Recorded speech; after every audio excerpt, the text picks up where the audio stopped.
कहानी की स्टार्टिंग में हमारे मेन कैरेक्टर को दिखाते हैं जिसका नाम साकाता यूची होता है और वो स्कूल से अपने घर जाता है जहाँ पर काफ़ी क्यूट उसकी फियांसी उसका इंतजार कर रही होती है और उसके आने पर उसका वेलकम करती है।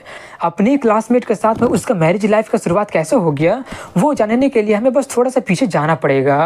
अब इसी के साथ में कुछ टाइम पहले का सीन दिखाया जाता है जहाँ पर साकाता अपने क्लास में बैठकर काफ़ी ज़्यादा बोर हो रहा होता है।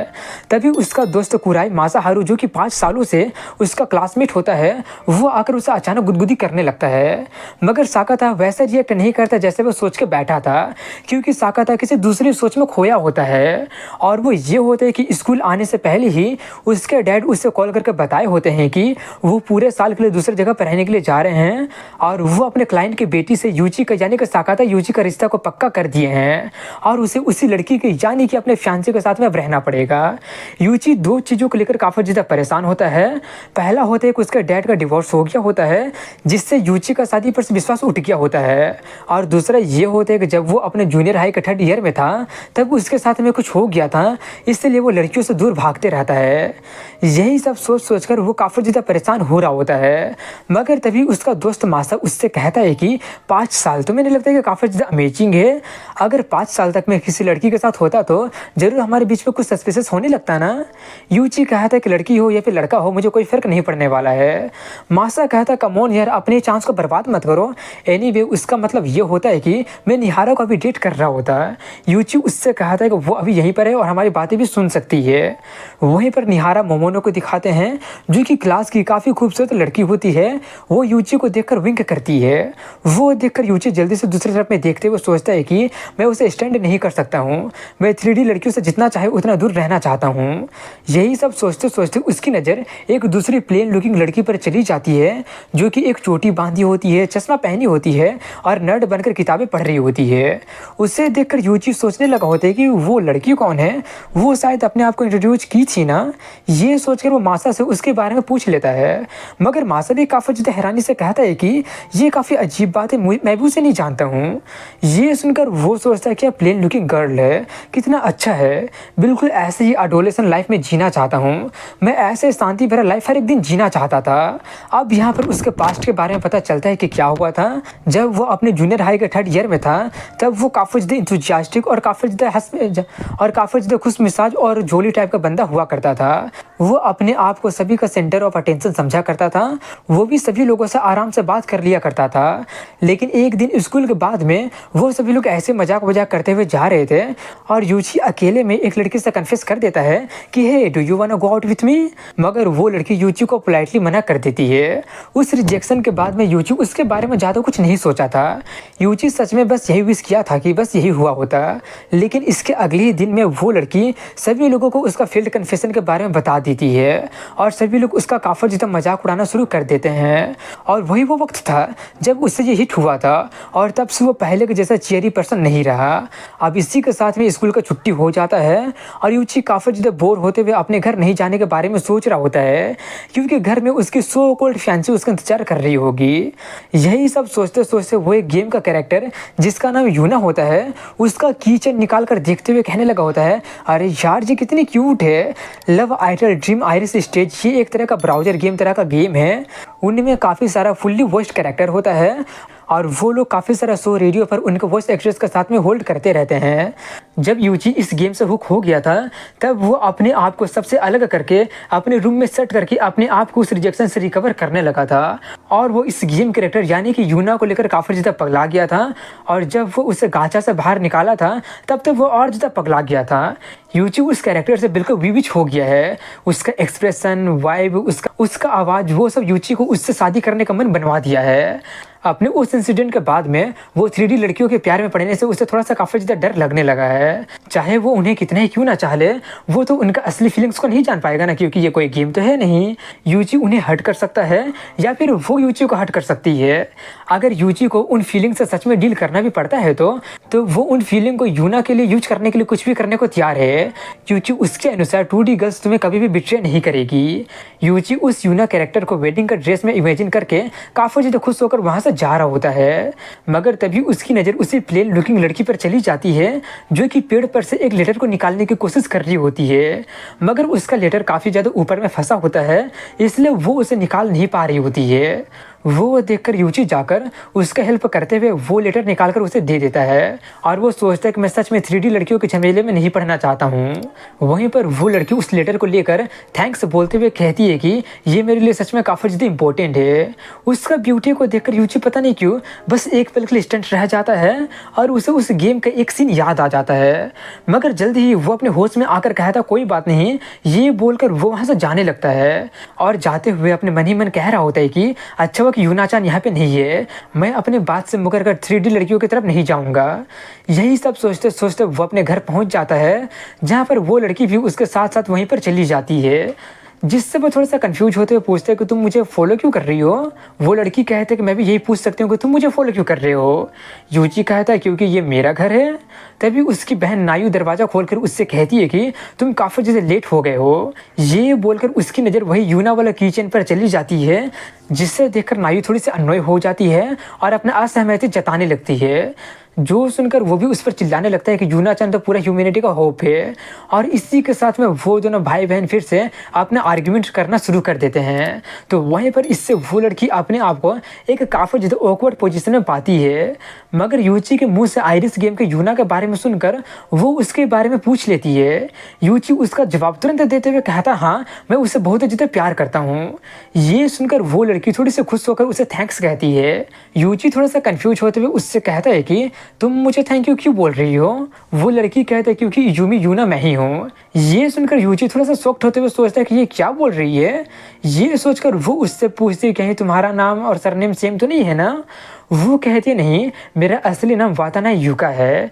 वहीं पर वो नाम सुनकर नायु को याद आ जाता है कि ये तो उसकी फियांसी का नाम है। वो याद करके वो वापस जाते हुए उसे एंगेजमेंट के लिए कांग्रेचुलेशन करके जाने लगती है। यूची कंफ्यूज होते हुए उससे पूछने तो जाता है, मगर वो उसका पूछने देने से पहले जवाब देते हुए कहती है कि डैड तुम्हारे मैरिज पार्टनर से मिलने के लिए अरेंज कर दिए है ना? दरअसल जो लड़की तुम्हारे सामने खड़ी है वही तुम्हारी फियांसी है। ये सुनकर वो और ज़्यादा शॉक्ड हो जाता है। वहीं पर युका अपना नाम बताकर उसका लव और सपोर्ट के लिए अप्रिशिएट करती है। दूसरी तरफ में उसकी बहन कहती है कि यही क्लाइंट की बेटी है जिसके बारे में डैड बात कर रहे थे और यही तुम्हारी फियांसी भी है। उसकी सभी बातें सुनकर और अपने आप को इस सिचुएशन में पाकर वो काफ़ी ज़्यादा हक्का बक्का होकर सोचता है कि ये तो यूना की वॉइस एक्ट्रेस है, मैं उससे शादी करना चाहता हूँ। ऐसा मैंने बहुत ही पहले बस मन बना लिया था, मगर ये तो सच में सच हो रहा है और वो तो मेरे सामने यहीं पे खड़ी है। तभी युका फिर से उससे कहती है कि मैं आइरिस स्टेज के यूजुमी यूना की वॉइस एक्ट्रेस हूँ। अब इसके बाद में दिखाते हैं कि उसके फियांसे और उसकी बहन डाइनिंग टेबल पर बैठे होते हैं और यूची उन्हें पीने के लिए पानी वानी चाय वाय दे रहा होता है और उसे सामने से देखकर सोचते हैं कि इसके पास तो सच में काफ़ी ज़्यादा रिफाइंड फेशियल एक्सप्रेशन है। अपने आप को घूरता पाकर वो काफ़ी ज़्यादा ब्लश करने लगती है। वो नोटिस करके यूची जल्दी से उससे माफ़ी मांगने लगता है और पानी पीते हुए उससे पूछता है कि तुम सिचुएशन को लेकर ज़्यादा फेमिलियर नहीं हो ना? वो कहती है हाँ, तुम्हारे डैड और मेरे डैड काफ़ी ज़्यादा अच्छे दोस्त हैं। वो बोले हैं कि उन लोगों ने बचपन में ही हमारा शादी करने के लिए प्रॉमिस कर दिए थे। ये सुनकर यूची सोचते हैं कि चाहे जितना बार भी मैं ये वाला बात को क्यों ना सुन लूँ, ये सच में काफ़ी ज़्यादा अब्सर्ड ही लगता है। ये सोचकर वो उससे पूछता है क्या तुम टोक्यो से यहाँ पर जब फर्स्ट ईयर स्कूल में थी तब आई थी? इसके जवाब में वो कहती है हाँ, मेरी बाकी के फैमिली कंट्री साइड में रहते हैं और मैं अकेले यहाँ पर रहती हूँ। ये सुनकर नायु कहती है कि मेरा भाई भी अकेले यहाँ पर रहता है, इसका मतलब तुम इसके साथ यहाँ पर रह सकती हो। ये सुनकर यूची थोड़ा सा शॉक्ड हो जाता है और उससे कहने लगा कि हम दोनों अभी भी सेकंड ईयर में ही हैं और शादी नहीं कर सकते हैं और वैसे भी इसमें इन्वॉल्व दूसरी पर्सन भी इतनी आसानी से अग्री नहीं कर लेगी। ये बोलकर वो अपनी बहन से कहता है कि देखो नायु, तुम्हें पहले से ही पता है कि मैंने अपने आप से प्रॉमिस कर लिया है कि मैं 3D लड़कियों में किसी भी तरह के रिलेशनशिप में इंगेज नहीं होऊंगा। जब से डैड का डिवोर्स हुआ है मेरा शादी पर से भरोसा उठ गया है और मुझे फिर से रिजेक्ट होने का कोई भी इंटरेस्ट नहीं है। ये सुनकर मायू कहते हैं हाँ हाँ बला बला बला बला, तुम ये लाखों बार बोल चुके हो और मैं सुनकर पक गई हूँ। वो गेम की कैरेक्टर ऐसे कहते हैं कि मैं तुमसे शादी करूंगी, तुम्हें खुश रखूंगी। क्या नाटक है ये सब यार।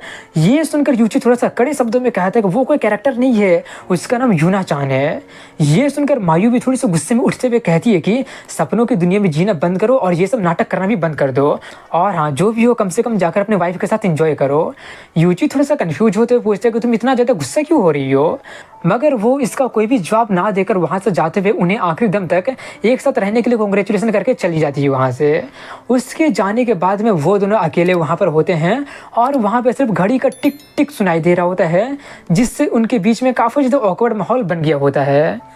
मगर यूची इस ऑकवर्ड माहौल को तोड़ने के लिए थोड़ा सा हिम्मत करते हुए कहता है कि क्या तुम्हें पता है कि मैं एक हार्डकोर एनिमे नर्ड हूँ। ये सुनकर वो थोड़ी सी शॉक्ड हो जाती है। वहीं पर वो अपने बात को आगे बढ़ाते हुए कहता है कि मेरे पास में लड़कियों के साथ बातें करने के लिए कोई भी टॉपिक नहीं है और मैं सिर्फ एनिमे गेम और मांगा से रिलेटेड टॉपिक के बारे में ही बातें कर सकता हूँ। ये सब बोलकर वो उसे देखकर सोचता है कि वो सच में काफ़ी ज़्यादा अट्रैक्टिव है, मगर मेरा ये सब कहने से ये सभी सेटल हो जाना चाहिए। ये मैरिज टॉक यहीं पर ख़त्म होता है और इससे किसी को भी हर्ट नहीं होगा। मुझे इसके लिए डेट को ब्लेम करना होगा सब कुछ फ्लोट करने के लिए। वहीं पर यूका एक गहरी सांस लेकर उससे पूछती है कि तुम्हारा फेवरेट कैरेक्टर कौन है। ये सुनकर वो थोड़ा सा शॉक्ड हो जाता है क्योंकि जैसा उसे उम्मीद था वो ऐसा कुछ भी नहीं किए। यूका उससे कहती है कि एग्जाम्पल के लिए 48 या फिर किसी साकामिची ग्रुप में से कौन सा तुम्हारा फेवरेट है। वो कहता है कि मैं किसी आइडल ग्रुप को नहीं जानता हूँ। ये बोलकर वो सोचता है एक सेकेंड, हम तो किसी रियल वर्ल्ड के बारे में बातें नहीं कर रहे हैं ना। वहीं पर वो फिर से उससे पूछती है एनीवे फिर भी मुझे बता दो कि तुम्हारा फेवरेट कौन है। यूची पानी पीते हुए कहता है मैंने कहा ना मैं सिर्फ एनिमे गेम और मांगा के बारे में बातें करता हूँ। ये बोलकर वो दोनों फिर से कुछ बातें करने लगते हैं और बातों ही बातों में यूका ये रिवील करती है कि फोर्थ डॉटर उसकी फेवरेट है। ये सुनकर वो थोड़ा सा शॉक्ड हो जाता है और कहता है कि थर्ड मेरी फेवरेट है। अब ये सुनकर तो वो भी थोड़ी सी शॉक्ड हो जाती है और इसी तरह से वो लोग बातें करना शुरू कर देते हैं, जिससे वो लोग थोड़े से खुश होते हैं, एम्बैरस होते हैं, थोड़ा सा गुस्सा होते हैं और अपना अपना फेवरेट कैरेक्टर का कैरेक्टरिस्टिक्स के बारे में बातें करते हैं। और इन्हीं सब के बीच में वो लोग काफ़ी हारमोनियस कन्वर्सेशन करने लगते हैं। और तभी यूची उससे कहता है कि मैं कुछ ड्रिंक लेकर आया हूँ, मैं अभी लेकर आता हूँ। ये बोलकर वो जाकर कुछ ड्रिंक्स और स्नैक्स को लेकर आ जाता है और खाते हुए वो लोग अपने कन्वर्सेशन को जारी रखते हैं, जहाँ पर बातें करते करते यूका अपने हेयर को बांधते हुए कहती है कि ये पहली बार है कि मैं किसी से इतनी देर तक बातें कर पा रही हूँ। ये बोलकर वो उसका रूम देखने का इच्छा जाहिर करती है। वो पूछते क्यों। यूची कहता है क्योंकि मैं नहीं चाहता हूँ कि दूसरे लोग मेरे रूम को देखे। यूका कहता है कि मैं समझती हूँ मैं भी एक एनिमे नर्ड हूँ, अगर मुझे कुछ फिशी नज़र आता है तो मैं ऐसा दिखावा करूँगी जैसे कि मैंने कुछ देखा ही नहीं है। यूची अभी भी मना करते हुए कहता नहीं वो रूम मेरा और यूना का सीक्रेट रूम है। यूका कहते कि मैं ही यूना हूँ, मैंने उसे आवाज़ दिया है। मुझे लगता है कि उसका कैरेक्टर को प्ले करते करते मैं उसे सबसे अच्छा तरीके से जान गई हूँ। ये सुनकर यूची थोड़ा सा सीरियस हो जाता है और कहता नहीं मैं उसे बहुत ही बेहतर तरीके से जानता हूँ। वो दोनों अपने अपने पॉइंट पर उससे अच्छे तरह से जानने का दावा करने लगते हैं और इसी के साथ में यूची उससे अपना रूम सबूत के तौर पर दिखाने के लिए लेकर जाने लगता है, जहाँ पर वो उस अपने रूम में लेकर चला जाता है, जहाँ पर यूना का काफ़ी सारा बैजेस, की होल्डर, फिगर्स और लिमिटेड एडिशन प्रोडक्ट भी रखा होता है। वो उसका पूरा रूम को अच्छी तरह से देख ही रही होती है कि तभी उसकी नज़र एक पोस्टर पर चली जाती है। उस पोस्टर को देखता देखकर यूची बताता है कि मुझे वो फोटो इंटरनेट पर मिला था, इसलिए मैंने बस उसे प्रिंट आउट करवा लिया। ये बोलकर वो उसका रिएक्शन देखकर सोचता है कि मैं जीत गया। तभी यूना की आवाज़ में एक लाइन कहती है, जो लाइन सुनकर यूची थोड़ा सा शॉक्ड होकर पूछता है कि क्या मैंने अभी अभी यूना का आवाज़ सुना। वो काफ़ी ज़्यादा प्राउड होकर कहते वेल मैंने उसे आवाज़ दिया है। ये बोलकर वो कहती है कि ये एक अच्छा लाइन है जो कि हमेशा से मेरा फेवरेट लाइन रहा है। यूची भी कहता हाँ मैं अग्री करता हूँ, वो लाइन मेरा भी काफ़ी ज़्यादा फेवरेट लाइन है। ये बोलकर वो सोचता है जब से मैं डंप हुआ हूँ मैं स्कूल जाना बंद कर दिया था और यही लाइन मुझे काफ़ी ज़्यादा हिम्मत देता था। वहीं पर यूका कहती है वेल अब मुझे घर जाना चाहिए। तो वहीं पर वो अपने बात को पूरा करते हुए कह रहा होता है कि मुझे नहीं पता कि मैंने कितना सारा फ़ैन लेटर्स उसे भेजे होंगे। यूका एक लेटर निकालते हुए कहती है कि फ़ैन लेटर मुझे सच में काफ़ी ज़्यादा खुश करते हैं, ये लेटर मुझे एक बहुत ही बड़ा फ़ैन ने मेरा भेजा है। ये बोलकर वो उससे पूछते बाय द वे तुम्हारा पेन नेम क्या है। यूची कहता है लेटर में लिखा होगा ये डेथ्स लव है। डेथ्स लव नाम सुनकर वो काफ़ी ज़्यादा शॉक्ड और एक्साइटेड हो जाती है, जिससे वो लेटर उसके हाथ से नीचे गिर जाती है। उसका वैसे रिएक्शन देखकर वो पूछता है कहीं वो मेरा लेटर तो नहीं है ना। वहीं पर वो काफ़ी ज़्यादा एक्साइटमेंट के मारे में काफ़ी ज़्यादा काँपते हुए पूछती है कि क्या सच में तुम ही डेथ्स लव हो। और उनके बीच में एक डेडली साइलेंस हो जाता है और यूची उस लेटर को उठाते हुए सोचता है इससे अचानक क्या हो गया, वो तो सिर्फ डेथ्स लव ही पढ़ी है और वो अपने आप में क्या बकवास करना शुरू कर दी है। एक सेकंड, ये लेटर तो मैंने ही लिखा है। यूची ये सब सोच ही रहे होते कि तभी अचानक वो उसके सामने बॉव करने लगती है और थोड़ी सी ब्लश करते हुए और एक्साइटेड होते हुए कहती है कि मैं इन सब में थोड़ी सी इनएक्सपीरियंस हूँ, मगर मैं युजुमे यूना या वाताने युका तुम्हारी वाइफ बनने की पूरी कोशिश करूँगा। अचानक ये सुनकर और अचानक पूरा सिचुएशन को ऊपर से नीचे होता देखकर वो काफ़ी ज़्यादा शॉक्ड हो जाता है कि यह अचानक क्या हो गया। वो उससे पूछने भी जाता है, मगर वो उसकी बातों पर ध्यान ना देते हुए अपने आप में ही कहने लगी होती है कि ऑनरिफिक्स यूज करना कुछ ज़्यादा हो रहा है ना। यूची उससे फिर से कुछ कहने की कोशिश तो करता है, मगर वो अभी भी उसकी कोई बातों पर ध्यान ना देते हुए कहती है कि मैं प्रेफर करती हूँ कि तुम मुझे यूका बुलाओ और मैं तुम्हें यूकुन बुलाऊंगी। एक सेकेंड, हम लोग इसे और ज़्यादा मेच्योर। ये सब सुनकर वो जल्दी से उसे शांत करता है, इसलिए वो थोड़ी से शांत होकर माफ़ी मांगते हुए कहती है कि मुझे माफ़ करना, मैं थोड़ी सी कुछ ज़्यादा ही बोल गई थी। यूची कहता कोई बात नहीं, मैं बस थोड़ा सा ओवरवेल्म हो गया था। वहीं पर वो गहरी सांस लेते हुए खुद को अपने ट्रैक पर लाने लगती है, तो दूसरी तरफ में वो उसे देखते हुए सोचता है कि ये अभी अभी थोड़ा सा यूना जैसे लग रही थी। तभी यूका खुद को शांत करते हुए कहती है कि तुम्हें लेकर मेरा एक अलग इंप्रेशन था, मैं अपने मुंह बंद करके रखना चाहती हूँ। मैं चाहती हूँ कि लोग ये ना सोचें कि मैं बहुत ज़्यादा बोलती हूँ, मैं शांत रहती हूँ और कोई भी मुझे अप्रोच नहीं करता है। इतना बोलकर वो फिर से काफ़ी ज़्यादा एक्साइटेड होकर उसका हाथ पकड़कर पूछती है, तो बोलो क्या तुम मुझसे शादी करोगे ना। वो तुरंत मना कर देता है। वो पूछते क्यों क्यों नहीं करोगे, तुम्हारे फादर तुम्हारे फेवरेट वॉइस एक्ट्रेस को तुम्हारे मैरिज पार्टनर अरेंज किए हैं और तुम मना कर रहे हो। मैं तो कहती हूँ कि मैं ही तुम्हारा सबसे बेस्ट बेट हूँ। यूजी कहता है कि हाँ, यूना को जो आवाज़ दी है वो एक असली पर्सन है, मगर वो असली यूना नहीं है। मैं खुश हूँ कि तुम मेरे बारे में ऐसा फील करती हो। तुम्हें चोट पहुँचाने के लिए मैं पहले माफ़ी मांग लेता हूँ, मगर मैंने डिसाइड किया कि मैं 3D गर्ल्स के रिलेशनशिप में नहीं पढ़ूंगा। असली प्यार चोट पहुँचाता है और मैं फिर से उससे एक्सपीरियंस नहीं करना चाहता हूँ। ये सब बोलकर वो सोचता है कि फिर से ये बिल्कुल पहले जैसे ही हो रहा है। ये बोलकर वो फिर से उससे माफ़ी मांगता है और कहता है कि ये शादी, लेकिन फिर से वो उसका बात को पूरा करने देने से पहले ही कहती है कि मैं भी यही पहले सोची थी। शुरू में मैं भी इस शादी से इनकार करने वाली थी और अगर मेरे फादर फोर्स भी करते फिर भी मैं शादी नहीं करने वाली थी। मैं तो यहाँ पर तुम्हें रिजेक्ट करने के लिए आई थी, मगर क्या तुम्हें पता है कि अब मैं तुम्हारे सभी सपोर्ट को तुम्हें अपने तरह से वापस देना चाहती हूँ। मैं ये एडमिट करती हूँ कि पहले मैं वॉइस एक्टिंग में अच्छी नहीं थी, मेरा पिच थोड़ा सा ऊपर नीचे हो जाया करता था, मैं सिर्फ 2 लाइन को भी अच्छे से रिपोर्ट नहीं कर सकती थी।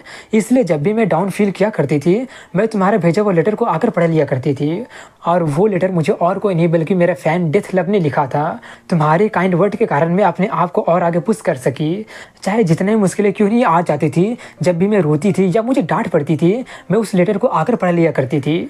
डेथ लव हमेशा मेरे प्रति काफ़ी ज़्यादा सपोर्टिव रहा है। तुम्हें नहीं पता कि तुमने मेरे लिए कितना कुछ किया है। जब मुझे मेरे डैड बताए थे कि मेरा एक फियांसे है, तो मैं ज़बरदस्ती भी उससे शादी नहीं करने वाली थी, लेकिन अब जबकि मुझे पता चल गया कि मेरा फियांसे और कोई नहीं बल्कि डेथ लव है, तो अगर वो मुझे तुमसे ज़बरदस्ती भी शादी कर देंगे फिर भी मैं कर लूँगी। ये सब मैं पहले सोच कर रखी थी। तुम्हारा लेटर ने मुझे काफ़ी ज़्यादा इमोशनल सपोर्ट दिया है, इसलिए मैंने कभी सोचा नहीं था कि एक असली पर्सन मेरे सामने आ जाएगा। मेरा मतलब है कि तुमने एक क्लासमेट का हेल्प किया था जिससे तुम कभी बात ही नहीं किए हो। यूची कहता नेचुरली अगर कोई प्रॉब्लम में होगा तो मैं ज़रूर उसका हेल्प करूँगा। वो कहती है नहीं, तुम काफ़ी ज़्यादा काइंड हो। ऐसी डेथ लव को मैंने इमेजिन किया था। मैंने पहले तो अपने डैड के डिसीजन को इनकार कर दिया था, मगर अब सिचुएशन अलग है। ये मीटिंग फेट है, प्लीज़ अब मेरा ख्याल रखना। यूची कहा था कि मैंने पहले ही बोला ना कि मैं किसी भी 3D लड़की। वो उसका बात को पूरा करने देने से पहले कहते कोई बात नहीं, क्योंकि मैं असल में यूना-चान 2.5D वर्जन हूँ। ये हमारी ज़िंदगी का इकलौता मौका है, अभी वक्त ही इसे ग्रैब कर लो। मैं यूना की आवाज़ में तुम्हें गुड मॉर्निंग विश करूँगी। यूची उससे तंग होकर मान जाता है, जिससे वो काफ़ी ज़्यादा खुशी से चमकने लगती है और कहती है कि अब बिना किसी रुकावट के मैं तुम्हारी वाइफ बनने की पूरी कोशिश करूँगा। वैसे तुम डिनर में क्या चाहते हो? यूची थोड़ा सा चौंकते हुए सोचता है तुम खाना भी बना सकती हो। वो कहती है ऑफ कोर्स मैं खाना बना सकती हूँ क्योंकि मैं तुम्हारी वाइफ हूँ। अब इसके कुछ देर के बाद में वो उसके लिए नूडल बनाकर लाती है, जिसका कि टेस्ट उससे काफ़ी ज़्यादा अच्छा लगता है। उसे खाकर वो काफ़ी ज़्यादा इम्प्रेस हो जाता है और कहता है कि तुम तो सच में काफ़ी अच्छा कुक कर सकते हो वाताना। वो अपने नाम को पूरा करने देने से पहले ही उसे रोकते हुए कहती है कि मैं तुम्हारी वाइफ हूँ, इसलिए तुम मुझे यूका बुलाओ। यूची कहता है ठीक है। ये बोलकर वो लोग कुछ और बातें करते हैं और एक दूसरे को लाइन पर ऐड कर लेते हैं। इसके बाद में खाना खाकर यूका उसके घर में नहा लेती है और वो अपना चश्मा और बाल को खुला छोड़ देती है, जिससे वो पहले से काफ़ी ज़्यादा खूबसूरत लगने लगी होती है और उसका पूरा का पूरा पर्सोना ही बदल गया होता है। उसे चश्मा ना पहने देखकर वो उससे पूछने जाता है, वो उसका सवाल को पूरा करने देने से पहले ही कहती है कि मैं उसे घर में खोल देती हूँ और अब जबकि मैं तुम्हारे साथ रह रही हूँ, ये बोलकर वो थोड़ी सी ब्लश करते हुए कहती है कि मैं बस तुम्हें अपना और अच्छा रूप दिखाना चाहती हूँ। उसका क्यूट साइड को देखकर यूची का हार्ट एक बीट स्किप कर जाता है और वो जल्दी से कहता है कि स्कूल में पकड़े मत जाना, तुम नायू के रूम को यूज कर सकती हो और हाँ, मैं तुम्हारे साथ रहने के लिए लुक फॉरवर्ड कर रहा हूँ। वो कहते हैं कि मैं शायद इनएक्सपीरियंस हूँ मगर मैं भी लुक फॉरवर्ड कर रही हूँ। ये बोलकर वो दोनों अपने अपने कमरे में सोने चले जाते हैं और यूची सोते हुए सोच रहा होता है और इसी तरह से वो मेरी फियांसी बन गई। मैं शायद अपने कब्र खोद रहा होऊंगा मगर इतना भी मैंने गड्ढा नहीं खोद दिया कि मैं उसे भर नहीं पाऊंगा। तभी यूका उसे मैसेज करके गुड नाइट कहती है, इसलिए वो भी उसे गुड नाइट कह देता है और सो जाता है। अब इसके बाद में कल सुबह का सीन दिखाया जाता है जहाँ पर यूची उठ जाता है और नीचे उतरते हुए सोच रहा होता है कि आखिर किचन में कौन है। तभी वो किचन में यूका को पाता है जो कि ब्रेकफास्ट बना रही होती है, जिससे देखकर वो थोड़ा सा चौंक जाता है मगर जल्दी से उसे गुड मॉर्निंग कहता है। उसका वैसे रिएक्शन देखकर वो उससे कहती है कि तुम्हारा ये रिएक्शन थोड़ा लेट नहीं आ रहा है क्या। यूची कहता नहीं, तुम्हें ऐसा देखना है स्कूल से काफ़ी ज़्यादा अलग लग रहा है। वो कहती है शायद हाँ, ये थोड़ा सा आउट ऑफ प्लेस लग रहा है। ये बोलकर वो अपने पोनी टेल करके और अपना चश्मा पहनकर पूछती है कि अब मैं कैसे लग रही हूँ। वो कहता है अमेजिंग, तुम तो तुरंत चेंज कर ली। वो कहती है हाँ, मेरी ग्लासेस मेरे रेस्टोरेंट है। ये सब देखकर यूची थोड़ा सा अजीब तरीके से देखते हुए कहता है कि 3D गर्ल सच में काफ़ी ज़्यादा अजीब होते हैं। वो पूछते क्यों, ये पूछकर वो उससे बताती है कि उन लोगों के साथ में कन्वर्सेशन करना काफ़ी ज़्यादा हार्ड होता है, इसलिए ग्लासेस के यूज करने से मुझे स्टैंडर्ड लुक मिलता है जिससे लोग मेरे करीब आते ही नहीं है। मैं ब्रेकफास्ट बना रही हूँ तो खा कर जाना। अब इसके बाद में ब्रेकफास्ट करने के बाद में वो लोग स्कूल जाने लगते हैं जहाँ पर यूची जा ही रहा होता है। तभी वो उसके करीब जाकर पूछती है कि क्या तुम्हें लगता है कि हमें एक साथ स्कूल जाना चाहिए और वो भी इतनी जल्दी ठीक होगा। ये बोलकर वो भाग कर कुछ कदम आगे चली जाती है जिससे यूजी एम्बैरस रह जाता है और सोचता है कि वाताना यूका प्लेन लुकिंग क्लासमेट और मेरे फियांसे ये प्लेन लुकिंग गर्ल से ब्राइट ही नहीं है बल्कि इनोसेंट भी है। बाय द वे वो थोड़ी थोड़ी यूना को रिजेंबल भी करती है। ये सब सोचकर वो उससे फैंसी वाली बात को स्कूल में सीक्रेट रखने के लिए कहता है, जो सुनकर वो थोड़ी सी शॉक्ड हो जाती है और इसी के साथ में यहीं पर इस एपिसोड की एंडिंग हो जाती है। वीडियो पसंद आएगा तो लाइक कमेंट शेयर के साथ में चैनल को सब्सक्राइब कीजिएगा। मिलता हूँ अगले वीडियो में, तब तक के लिए हैव अ गुड डे।